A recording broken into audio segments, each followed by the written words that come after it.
Hello and welcome back. I'm Michael, I'm Noah. and we are the Knights of Entertainment. Another chapter update for One Piece. Yep, we are up to chapter 2. Well, we're kind of skipping. We're doing a pincer move where we go one from the back and one from the front, basically. So we're trying to catch up, and at the same time we are caught up. If that makes any sense whatsoever. So we're on chapter 1097, Jenny, which just dropped today. So to begin, the cover is a reader's request, and they requested that he draw Bartholomew Kuma fishing in the river, and that's basically just for a little fanfare. So we start in basically it is jumped. It is 8 years after the God Valley incident, but we don't know what the fuck happened. I shouldn't have swore. Damn it. I apologize. So we don't know what happened in God Valley. It skipped over that. In the last chapters, I told you, just completely skipped the whole incident. And so it's been 8 years since that, but it's 30 years before our current time. Right. Akuma is now 17, and he's a preacher at his old hometown, his homeland, Zorba Kingdom. Mm-hmm. And so what he does is he takes the pawpaw fruit powers. Yeah. That it gives him two things basically. One is to teleport people anywhere.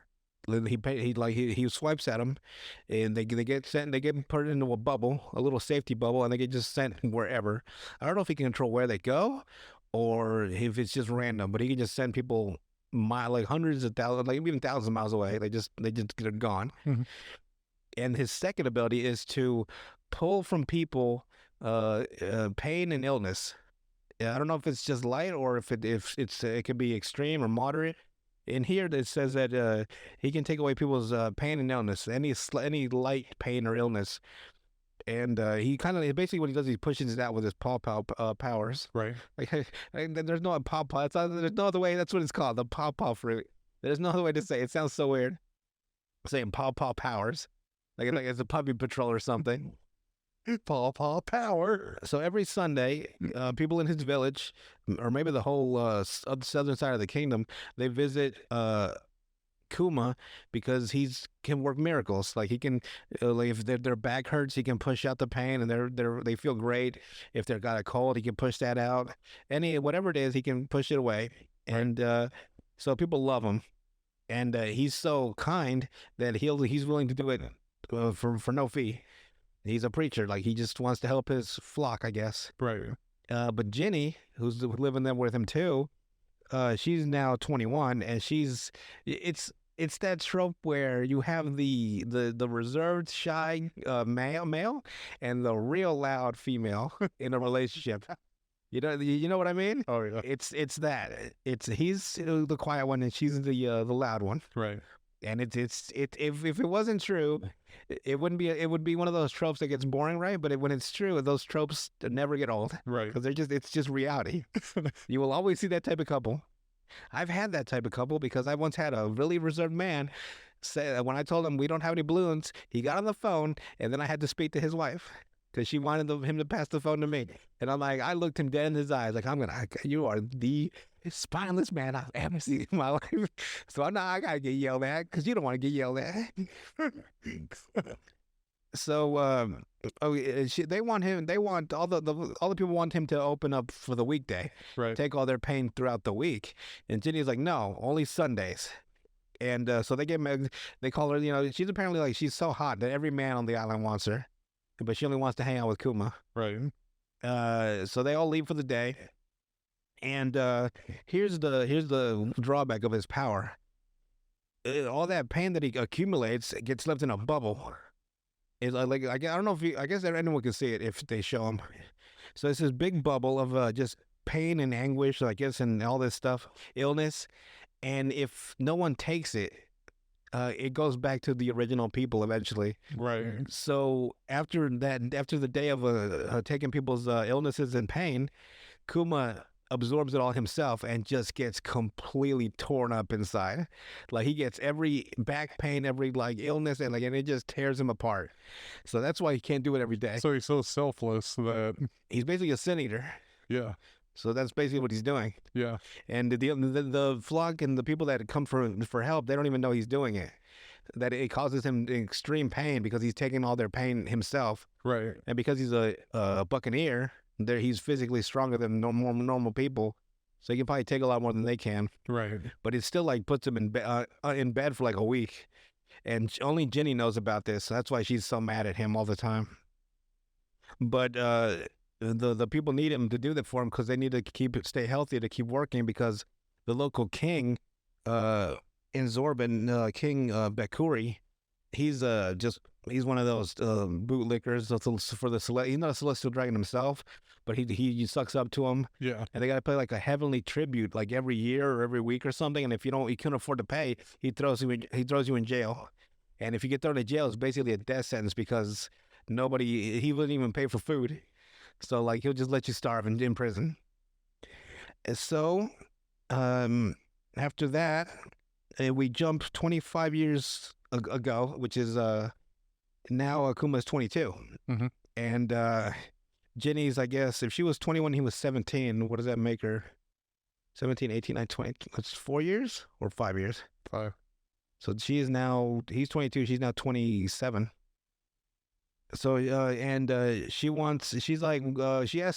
dead out as she pretty much dead. Or what's the best word to say? She flat out asks him, Kuma, we should get married, and he's like, no. And she's like, I could make a great wife for you. And he's like, I'm sure you would, but we can't get married. And it's actually the reason he doesn't want to marry her, as mad as she gets at him, is because of his buccaneer blood. He gets a flashback of his dad, who tried to save his wife and his son. He's like, because when they got captured, they all became prisoners, the celestial dragons. Yeah. He told the people that my wife doesn't have buccaneers, but it's just me. So just take me and leave her alone. But they took her anyway, and she ended up dying when she was a slave. So that Kuma has that same fear that if they have a kid or if they get married, that she'll be associated with buccaneers, even though she doesn't have their blood. Right. She'll be killed. So he decides no. So that's selfless of him. So then it jumps up to 22 years ago. So it's 3 years after the marriage proposal that he turned down. Right. There's an incident in the kingdom. King Bekru, what did I say his name was? Bekuri. He decides to pretty much cut off the southern part of the island, and no longer considered it part of the Sorbet kingdom, so that the people down there are now eligible to be slaves to the celestial dragons. And Kuma's like, yo, that's real messed up. So he tried to speak out against them. He even uses his powers to actually fight off some of the soldiers. Right. But he fails and he goes to prison with Jenny. So now they're in jail. And a little bit after that, Monkey D. Dragon, and Ivankov, who they knew when they were kids back on the God Valley, they break him out of jail. And they're like, hey, why don't you join our revolutionary army and we can help a lot of people and all this and that. And so he's like, bet. So they join the army, and you find out that Monkey Dragon, because one of them asks him, how do you know how to train people and like with weapons training and like military strategy and all this? And Dragon flat out says that I used to be part of the Navy for a little bit, and but I quit because I didn't find the justice that they wore on their back. So basically, he saw how corrupt the Navy was. So you find out that Monkey D. Dragon was also a Navy officer like his father, if his father's Monkey D. Garp. Right. They haven't said if they're like related by blood or by just like association, like sister-in-law or like a son-in-law type thing. Yeah. But I guess he would have to, because if they're both named Dragon, they're both It's Monkey D. Garp, Monkey D. Dragon, and Monkey D. Luffy. So it has to be like the actual father and son, because that wouldn't make any sense any other way. He wouldn't take his wife's name, would he? You know what I mean? Right. So it has. So do you think that he knew about God Valley? He would have to. You think so? He's Dragon's smart. He said, I don't know, and Luffy didn't. I don't know what Luffy got from his father, because it sure wasn't that. Hey, let me be honest here. I don't know what Luffy got from his dad. He picked up more from his grandfather. No, because his grandfather's smart too. I don't know. Luffy's the dumbest MC I've ever seen in a, and he just never fails. Just the only thing that he's got, like he put, like, you know, like when you put your stats in a game, Yeah. he put his willpower at 1,000. Okay, well then there's Goku. He's pretty damn dumb. Yes, What? but like like he'll like say things right, really inquisitive things, right? Goku eventually. Luffy's just like if a character gives him a real sad sob story, right? And like we watched like 3 episodes worth of like a backstory of a character, right? Yeah. At the end of episode 3, they turn to Luffy and he's fast asleep. He's like, I didn't hear anything you said, but I'm real hungry. So yeah, so they join basically Garp's plan is to, or Dragon's plan is to train a bunch of people and then have a really powerful military force scattered throughout the world on different islands so that they can be like I guess attacked or all at once. Right. Or I don't know what his actual military plan is to have such a scattered force. I guess whenever they're ready to attack, they all come together into one major attack. And they don't have one specific spot that is going to be attacked and destroy the entire Revolutionary Army here. I guess that's what they're thinking. Yeah. So they join up, and 8 more years pass after that. So they're building the Revolutionary Army because it's still like. So then we jump to 14 years before our current time. Jenny's part of the army too, of course, and she's like a captain. I think they make the Revolutionary Army captain. Yeah, Captain Eastern Forces. Yeah, Jenny's part of the Revolutionary Army Eastern Forces. She's a captain, and she's excited because she's about to meet up with Kuma's forces, and she hasn't seen it. She's still in love with him, even though everyone loves Jenny. Like every guy is madly like she's like that one, right? And she only has eyes for Kuma, Right. the one that's not available. So it's like Sakura, where she's only got eyes for Sasuke. I guess if Sasuke was an actual nice person that helped people, Right. Because he's basically religious. Like he worships the sun god Nika. So she's all excited, and then it cuts like halfway through the page, right? Mhm. Which I like when pages cut to the next pages, and that is like a cut to a different scene, right? But they cut it right in the middle. Dragon gets a call over like the snails, transponder snails, and they're like, oh, Jenny's been captured. He's like, what? And that's it. And someone got the drop on him, and Jenny's been captured. So now Jenny's gone, and we still don't know what happened to her. So you said this was This is 14 years before the current timeline? Right. So that would make Luffy how old? 14 years ago. How old is he now? He is 19, so that was 2 years after. So it would have been 5? No, he would have been, because the series started when he was 17. Then it was a 2-year time skip. If it was 14 years before that, he'd probably be, maybe you're right, 5, yeah. Because it's before the current timeline. Yeah, you're right. I was thinking something else. So what no one understands yet is who Jenny is. They think it's because we have Bonnie, who's Kuma's daughter, Mhm. and she has the power to age or de-age people. She can make you really old, really young, and she can do it to herself too. So the theory goes that it's either Jenny's actual daughter with Kuma, or it's Jenny ate the devil fruit. Something happened to her while she was captured. Maybe like they tortured her, or they made her a slave for like 14 years, Mhm. or whatever. And it was so bad and horrific that when Kuma finds her, and she doesn't want to live anymore, so maybe he takes everything. Maybe you find out he has another ability to not only take her pain away, but also her memories. Mhm. And he decides to raise her as a kid until she grows up, right? You know what I mean? Mhm. I don't know where the daughter Bonnie came from if it's not Jenny. There's like all these theories that it's a clone of Jenny. It's Jenny's daughter. Because we just had the last couple of chapters that Bonnie attacked Saint Saturn for killing her father Kuma. So we know that he has a daughter named Bonnie Right. that looks a lot like Jenny. But if Jenny's not her actual daughter, or Jenny's not her actual mother, we don't know yet. But it could be simply that it is the mom. But being Oda and everyone being so into like this huge conspiracy, there's like 15,000 theories of who Bonnie is, or know who Jenny is. Right. Because she could have had her memories taken away and de-aged. Yeah, because she would have de-aged herself when he hit the devil fruit. Yeah. So then Kuma would have just raised her platonically, because he loved her maybe as a sister, so now he could love her as a daughter. Right. Like Jenny loved him as a husband, because she wanted to marry him, and he was like, I can't do that to you. And if he took her memories and said, no, Jenny is your mom. Or just never told her who her mom was. True. Who knows? We won't know until chapter 1098. We don't even know what God Valley is because it has to be the biggest event in One Piece Yeah. for him to skip over it like that. Multiple times. Not only that, but like he said, like this is it, like this is the final chapters. So I'm gonna show you all the secrets of One Piece from here on out. Right after the Wano saga, Yeah. to skip over God Valley after he said like I'm gonna show you everything means that God Valley is something truly like groundbreaking or monumental within the world of One Piece. Right. And like it just the fact that he skipped over it, I bet you people lost their minds. It's like, And then like now it's like 8 years after this chapter says 8 years after God Valley incident. Yeah. Yeah, we didn't even get to see. And what did we see on the chapter of the last chapter? We saw the Rocks Pirates on the island. We saw Roger on that. We saw Garp on the island. All those elements on the island, and then the last page is like skipped over the incident. You know what I mean? yeah. That is like you can't do that to people. And you have all the devil fruits that are extremely powerful still there. You had six something. At least you don't know if they were all devil fruits. Right. Could have been like treasure or something.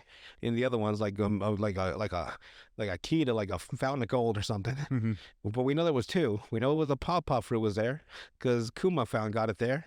We know that the dragon fruit that Kaido took was there. The Zoan type. I guess it was a mystical Thoan because it's a dragon instead of a regular animal. So there was two at least. We don't know what the other four are because they never showed it. Right. But when Ivankov and Kuma snuck into the building to steal the devil fruit, they got jumped by Big Mom, who was Charlotte Linlin by then because she was still pretty thin and fit. Mhm. She wasn't a big mom yet. So I don't know. I'm real like they had to have skipped over God Valley for a reason. God Valley, either Rocks the pirate had the some devil fruit that's like monumental. Maybe he had what Blackbeard has right now, that black hole devil fruit. Maybe he had Luffy's devil fruit for all we know. And maybe he warped it into something evil. So when they beat him, it finally released it back into we don't know. Maybe he has the eye patch that would signal the end of One Piece. I don't know yet. But There's too many questions that still need answered. And it's just real weird that he skipped over God Valley being at the end of the series when he said he was going to finally show the secrets. Because it has to be something here. There had to be a reason for it. God Valley must be that fucking big. I shouldn't have said the F word. It must be that big of a situation that it will the realization of what Luffy's devil fruit really is. Mhm. It has to be that level of a plot twist. You know what I mean? Yeah. It's got to be something. I'm hinging on God Valley being the key and the answer to a lot of questions that have been asked throughout One Piece. And once he shows it, it's going to, basically rewrite what we know about One Piece. It has to. Or he wouldn't have skipped it for like a second time. Yeah. He's gonna have to come back to it at some point. He has to, because you can't not show God Valley. Like you can't. The incident has to. We have to know what happened. It's weird. Very intriguing. Puts on my Sherlock Holmes cap for sure. It's just like all of all these chapters you led up to God Valley, and then you just skipped over it again. It has to be something. Had he just shown it, I'd been like, "Oh, it's God Valley! Wow!" Right. But he's like, he specifically had three groups of the most powerful beings at the time: Rogers, the Rocks Pirates, and Garp. And then the next page, it was just like it's like the week after God Valley. And some were totally different. Yeah, it was Ivanko and Kuma and Jenny were like on a different different island, reading in the newspapers that no one talked about God Valley. So they had to have been there and seen what happened. And they never talked about it. Or maybe they didn't even see it. Maybe they escaped because Kuma had his powers to just bump him out of there. Just bubbled him out of there, baby. Yeah, he bubbled him out. I don't know how you get bubbles out of a pawpaw fruit, but that's One Piece for you. By the way, I took a test on TikTok that's saying here's your month. It's your devil fruit. I got the rope fruit. I can make ropes. I don't know what I'm gonna do with that. Sell them to cave divers. I guess so. There you go. Be the greatest rope seller of all time. Exactly. I guess I'd be kind of like Don Quixote do Flamingo. He had strings and he did a lot of horrific things with that. He did a lot with rope. Thought you said he didn't do anything evil. Oh yeah, you're right. He's an innocent man. So that's it for chapter 1097. Cool. Anything else to add before we head out today? No more theories now. I'm empty. All right. We will see you guys on the next chapter update. Unless it's a bye week, then we won't. Exactly. Talk to you guys later.